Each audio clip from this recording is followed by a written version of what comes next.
All right, welcome back to the channel. I'm gonna try to explain to you guys how amazing Carlisle 2023 went. I went on Thursday, and hopefully I can talk the wife into letting me come back tomorrow. So I haven't been to Hershey or Carlisle and ever picked up this much stuff. So I was kind of on a mission, and I have a couple different vehicles to buy for. So I got some radiator paint for the 36 for that aluminum radiator. I got a torque wrench. I got a stamp kit. I got some 67 C10 hubcaps. I got a gauge cluster just because it's cheap. I think I'm missing a piece of mine for the 67, so I went ahead and picked that up. And I picked up an air cleaner. I'm pretty sure that's an Oldsmobile, but I'm not 100%. But it fits the look of the 36. It has some style, and it's enough to look appropriate on the V8. The one I had bought, I didn't like on there. I got a cool little license plate bracket. I kind of been needing something for the 36. Whoever had these parts, the horn button, the 67 lighter, and this piece, he has a cool booth with a bunch of good stuff. But I did think, I don't know why, I was really just excited about this horn button. I've never had a GMC horn button, one of these cool ones. I've only had the Chevys. I think I was just so excited. Plus, I was just trying to get out of there. I was exhausted. I thought this was the radio delete panel, but obviously too small. But like I said, I'm super pumped. This GMC cap is awesome. I also picked up a 67 wheel from a separate guy. This was a random piece. So I need something to angle my fuel filler neck for my 36.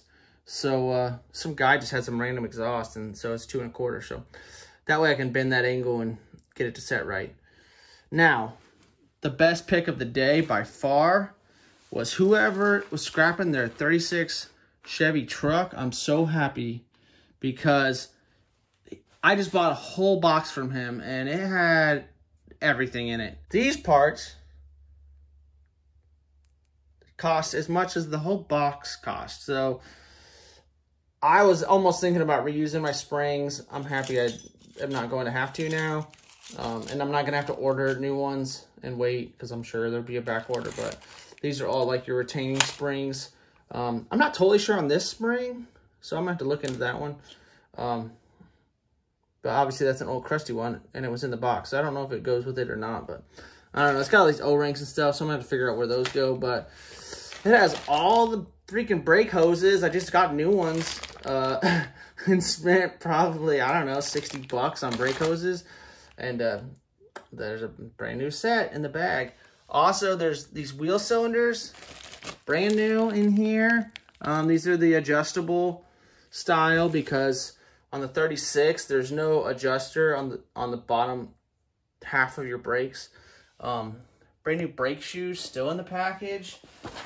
This has me a little stunned. I'm not really sure. I'm going to look this up when I go inside, but metal bumping and hot shrinkage. I have no idea. It seriously looks like a film roll. So I'm going to look that up. But obviously, looks like some new old stock or something. The same with, I don't even know what the switch goes to or how it works. I have no idea. The guy was like, make sure and take this stuff. But I don't know what it is. So if anyone knows, you know, let me know. And then I don't know what these bolts go to either. They were in there.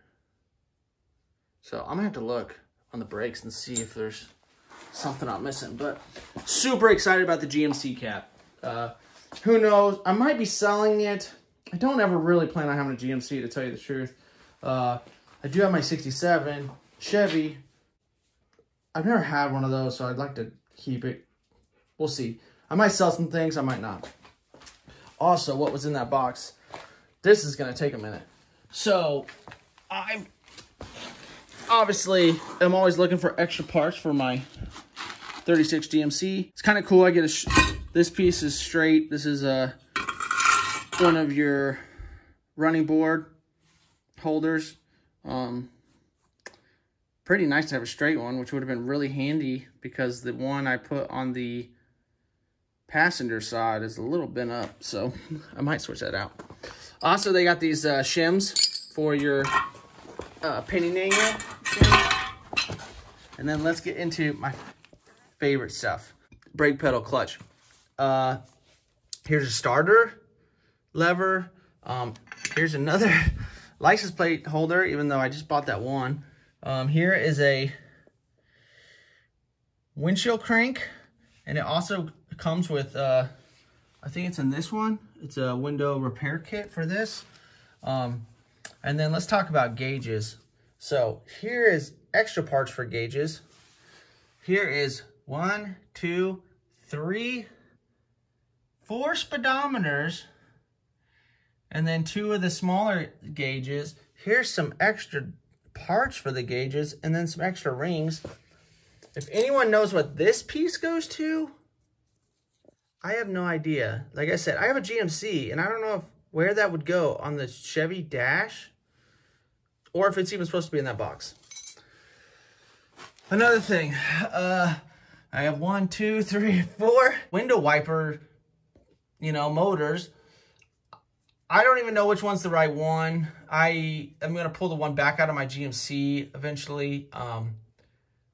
I would like to get it to work, and I think those are vacuum. I'm not totally sure, but I'm going to have to dig into that, and hopefully out of 4, plus the one I have, I can get something to work. Back there is a bunch of tin and metal. I don't even know what some of it is. The Chevy doesn't have all of that. Those bigger rounded ones, they look like your, I don't know, your little access panels in your visor. And then this one with the notches sits above your floorboard and kind of protects your pedals. It's got one of the rods that runs through for your clutch and gas pedal. Got a cool license plate that came with it, which is cool, from 42 from New Jersey. I got this really cool light that I really want to incorporate. I need to find out what's up with the 2 wires, and if this was even something that was on the truck or just something separate. I would love it to be on the truck though. Also, if anyone knows anything about this panel, it's got like a Chevy emblem in the middle. It does not look factory. I've never seen anything like that. On the back, it says fiberglass box custom under dash. So I have no idea. Super weird. This is your radiator cap. Not near as cool as the GMC, I won't lie. This is your vent for your like cowl vent. Another door handle. I got these cool little bullet lights, which are nice. Don't know what I'm gonna do with these. I'd really like these actually to be on the Suburban in the back, but I do need turn signals also. So who knows? A bunch of extra random parts in that. I don't even know what this is either. I don't know. It's like a weird springy button. If anyone knows what that's about, who knows? I have no idea. I don't know how it would push. Unless it's a horn button, but it's a little different. Plus, there's all this new linkage. Again, it looks brand new, so I don't know where they even get this stuff or what it's for. I haven't seen that on my truck. So, super interesting. Also, I got some cool knobs, which I kind of needed. There's a ignition switch that actually turns. I'm thinking this is probably my glove box. Oh yeah, it is my glove box door. That one doesn't turn. I'd like to get that to turn. This is actually for a 67, which is pretty funny because it was in that 36 box, and luckily I know how that works. So this is all my stuff. Oh, another thing. It came with a whole sticker pack to redo your gauges. So I thought that was really cool. Well, of course, I forgot to mention some of the parts I was the most excited about. So this shifter knob, I never seen one, so I didn't actually know what it's from. And when I was looking it up, it looks like it's a Cal Custom shifter knob with the Chevy in the middle. Pretty cool. And then these are some 36, you know, grill emblems. There's 2 of them here. I might hold on to one just in case I ever build a 36 and then maybe sell the other one. And then the shifter knob, I was hoping it was some rare thing that I've never seen before, but I might still hang on to it. I think it's kind of cool. You know, maybe I would use it in the 67 or something, since it's obviously going to have a shifter, but maybe not. So, if I get to go back tomorrow, I'll get some more stuff. There's some stuff for the 67 that I passed on, but I think I need to spend the money and just go ahead and get it. It was good, but I learned some lessons at this one. Day 1, awesome. I got some good stuff.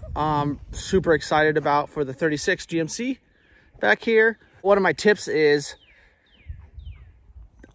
it's fun to go with other people, but it's good when you go by yourself because you can go at your own pace, speed walk through certain sections, check the back of everyone's aisle, and ask questions. I know I've heard that a lot, is ask questions. A couple things I forgot to mention that I really want to talk about is something I've been noticing at swap meets, especially Hershey and Carlisle for some reason, is people put NOS parts, NOS label on everything. Okay, I'm not sure if everyone understands what it means, but if it says new old stock, it's not new if it's been used on a truck forever. And I'm sorry, all you vendors, that I crack up laughing whenever I look at prices. I'm not trying to be disrespectful. It's just that sometimes you guys catch me off guard. I always feel like it must be comedy or something, because I needed some front fender wells for the 67. Obviously not the most rare truck. They even sell repop ones. So it's not like you have some crazy rare Duesenberg part or something. Guy had one fender well for $300. It said NOS on it. Obviously it wasn't. It was scratched to hell. All crusted, rusted. I'm like, what is happening here? Like, and whenever vendors do that, for one, you're just scaring everyone out of the hobby, which sucks for younger guys that don't, you know, don't just crap gold out. But also, it's just like, I don't even want to talk to you about it because your price is so stupid that I feel I'll be disrespectful if I tell you my real price of $40 or $50 on a fender well, you know. I don't know if you think that these old crappy parts are gonna, you know, buy you some mansion, but just, you know, make a little profit on it. But if you're going 20, 30 times what you paid for it, you know, it's a little ridiculous. So that was one thing that kind of bothered me. Also, the vendors I really love out there are the guys that mark what they mainly have at their booth. You know, if all you have is like C3 Corvette parts, cool. I don't need to look at your entire booth to look for 36 parts, you know. If you do have random, I get not marking everything. I love when they put prices on it, so I don't just sit there and ask you, and then you're going to make up some crazy price. I do like whenever guys mark what their booth has. The guy I got the cross member from, it was all square body. It was the most well put together booth, labels, and oh man, it was awesome. And yeah, that might not pay off eventually, I don't know, but it's cool for me. I liked it. Another thing I'll tell you, another tip is, obviously I don't have a whole lot of money, but I also don't dress like I have any money whenever I go to the swap meet. For one, you're gonna get dirty. Just be ready. I know today I wore a white shirt, but that was because my skin is melting off. But I wear dirty, grungy clothes because, for one, maybe they'll throw me a lower number because they could obviously tell that I'm poor, and I'm gonna get dirty. So, day 2, it was a little too warm to bring a baby today. I brought my girl, and she liked watching everything, but to find parts, it was not happening. You know, you had a stroller. It was finally hot. It's usually raining there, and I've been there and it's freezing cold, and I don't think I've ever been there and it's been that hot before. And obviously, if you can tell from my outfit, I'm dealing with a sunburn from yesterday. So tip number 3, bring some sunscreen just in case it's sunny and it surprises you. But it was cool to have her there. You know, everyone likes seeing her. and I was hoping it would get me some good deals on some parts, but I didn't really find anything. I did get a cross member for the 67 today, which was my main reason for going. I really wanted a matching taillight, brake light that I'm trying to match. I'm trying to get one that's obviously nice and crusty like this one is. I kind of wish I would have just offered the guy what he was asking for yesterday, because I actually spent more paying for it today, and gas and food and whatever. It was an adventure. Old girl liked it, but it was so hot. All the other babies in the strollers looked way more miserable than her. Even the inside buildings weren't really that cool. So obviously she's way more important than the car part. So I only stayed there like 2 hours, but it was hard.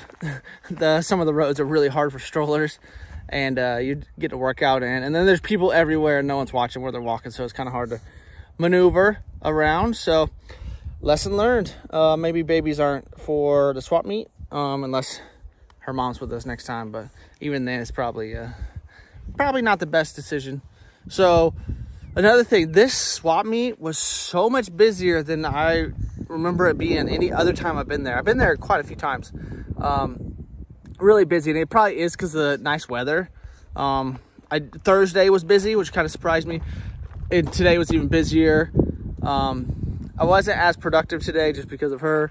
I didn't spend a ton of money, so it was cool. So hope you guys enjoy. If you guys ever get to go to Spring Carlisle, it's super fun. It's like Hershey, but with more hot rod parts and cheaper prices. And you know, there's not a bunch of grandmas selling stuff, but there is a bunch of people just selling whatever trash they found in their garage or weird knickknacks that are just kind of not the reason I go. You know, if I go there, I'm looking for car parts, you know, old stuff, old crusty stuff. So me and Willow have fun today. Another thing you'll learn is if you have a baby, baby sunscreen is a lot like anti-seize. It gets everywhere. It's crazy. I didn't know that's all over my pants. I was trying to put sunscreen on her in the car. It's super fun to get there and talk to people. You know, I hang out with people that aren't into cars all the time, so it's kind of fun to not have people glaze over when I start talking about truck parts or my different projects. You know, they're actually semi-interested. So thanks for watching. If you want to see any other videos on the 36 GMC behind me, or the 51 Chevy Suburban back there, or the 67 short bed C10 four-wheel drive conversion, check out my channel. Later.